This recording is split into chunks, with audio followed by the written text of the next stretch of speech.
നമ്മൾ ജീവിതത്തിൽ കുഞ്ഞുകാലം മുതലേ കേൾക്കണാണ് ഔസിയ മുഹിയുദ്ദീൻ. അങ്ങനെ കേൾക്കുന്നവരെ ഹദ്റത്തിലുള്ളത്. സുബഹിന് ശേഷമുള്ള ഗൗസുൽ ആലം തങ്ങളെ വഅദിൽ പങ്കെടുക്കുന്നത് 70,000 ആളുകളാണ്. അത് കഴിഞ്ഞാൽ പിന്നെ ദർസാണ്. 8 ഫന്നുകളിൽ ദർസ് നടത്തും. 400 ചില്ലാന മല പോലെയുള്ള ആലിമീങ്ങൾ എഴുതാനുള്ള കലമും മഷിക്കുപ്പിയുമായി മുമ്പിലുണ്ടാകും. ഗൗസുൽ ആലമിന്റെ ഇൽമ് എഴുതിയെടുക്കാവുന്നവരായിട്ട്. ഗൗസുൽ ആലമിന്റെ ദർസിൽ നിന്ന് പഠിച്ചു കഴിഞ്ഞിട്ടുള്ള ആരിഫീങ്ങളായ ഔലിയാക്കളായ ആലിമീങ്ങൾക്ക് എല്ലാ കൊല്ലവും 3000 പേർക്ക് സനദ് കൊടുത്ത് ദീനിന്റെ ഖിദ്മത്തിന് വേണ്ടി ഇറക്കുമായിരുന്നു.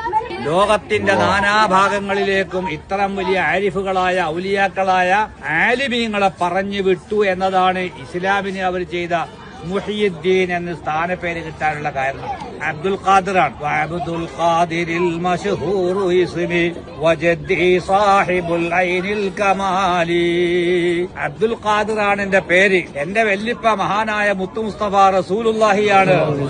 അപ്പൊ അബ്ദുൽ ഖാദിർ എങ്ങനെ മുഹിയുദ്ദീനായി എന്ന് ചോദിച്ചാൽ ദീനിനെ ഇഹ്യാവ് ചെയ്ത് ഹയാത്താക്കി. ആ കാലഘട്ടത്തിൽ അബ്ബാസി ഗവൺമെന്റിന്റെയും അതിനു മുമ്പുള്ള വിവിധ ഗവൺമെന്റുകളുടെ കാലത്ത് ഉണ്ടായിരുന്ന എല്ലാ ബിദ്അത്തുകളെയും പഴച്ച ചിന്താഗതികളെയും മൊനയൊടിച്ച് ആലിമീങ്ങളെ വളർത്തിയെടുത്ത് ആലിമീങ്ങളെ കൊണ്ട് സുന്നത്തി ജമാഅത്ത് ലോകത്ത് പ്രചരിപ്പിച്ചവരാണ് ഗൗസുൽ ആലം തങ്ങൾ. അവരെ കറാമത്ത് ഏറ്റവും വലിയ കറാമത്ത് ഇൽമാണ്.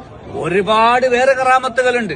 ഏറ്റവും വലിയ കറാമത്ത് അള്ളാഹുവിന്റെ ദീൻ ഹയാത്താക്കി ഇൽമ പഠിപ്പിച്ചു, ആലിമീങ്ങളെ ഉണ്ടാക്കി, ആരിഫീങ്ങളെ ഉണ്ടാക്കി എന്നുള്ളത് തന്നെയാണ്. അപ്പൊ അത്രയും വലിയൊരു ദർബാറിലാണ് നമ്മൾ ഉള്ളത്.